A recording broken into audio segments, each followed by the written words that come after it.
আসসালামু আলাইকুম। এ হচ্ছে আমাদের রাকিব ভাই। রাকিব ভাই আপনাদের সকলের উদ্দেশ্যে একটা মেসেজ দিবে।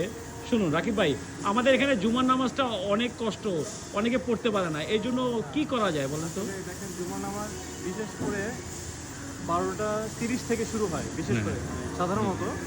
তো এটার সময় কিন্তু বাড়তেও থাকে, শীতকালে গরমকাল একটু বাড়ে আর কি। রাইট। তো আপনার হচ্ছে বেশিরভাগ কোম্পানিতেই 12:30 থেকে 1টা পর্যন্ত সময় পাওয়া যায়, 1 ঘন্টা সময় পাওয়া যায়। রাইট।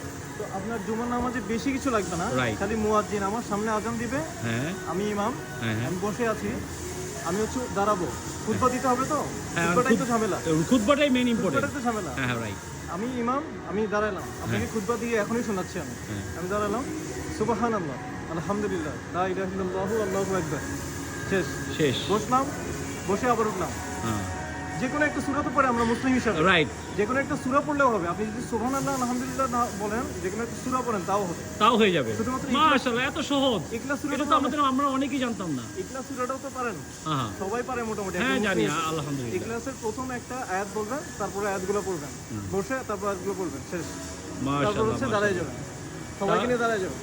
অন্তত 4 জন, সর্বনিম্ন 4 জন হলেই আপনার, সর্বনিম্ন 4 জন হলে জুমার নামাজ, ইমাম সহ 4 জন আর কি। ঠিক আছে।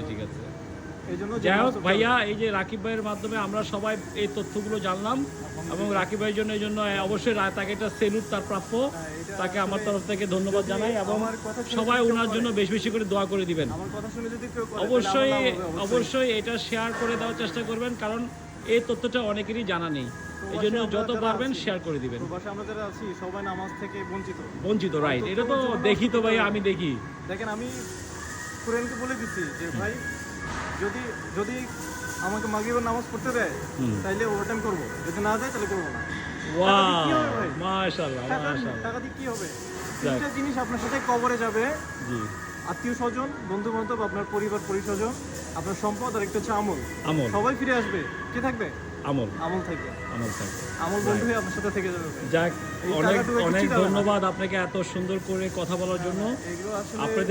আপনাদের কাছে একটা রিকোয়েস্ট, অবশ্যই দেখেন এত কষ্টের কাজ করার পরেও নামাজ কিন্তু উনি ধরে রেখেছে। এরকম জুমার নামাজটা অন্তত এই ওনার তথ্য অনুযায়ী পড়ার চেষ্টা করবেন, এবং এটা পারলে যত পারবেন শেয়ার করে দিবেন, সবাই যাতে এই তথ্যটা পেয়ে যায়। হ্যাঁ, আসসালামু আলাইকুম।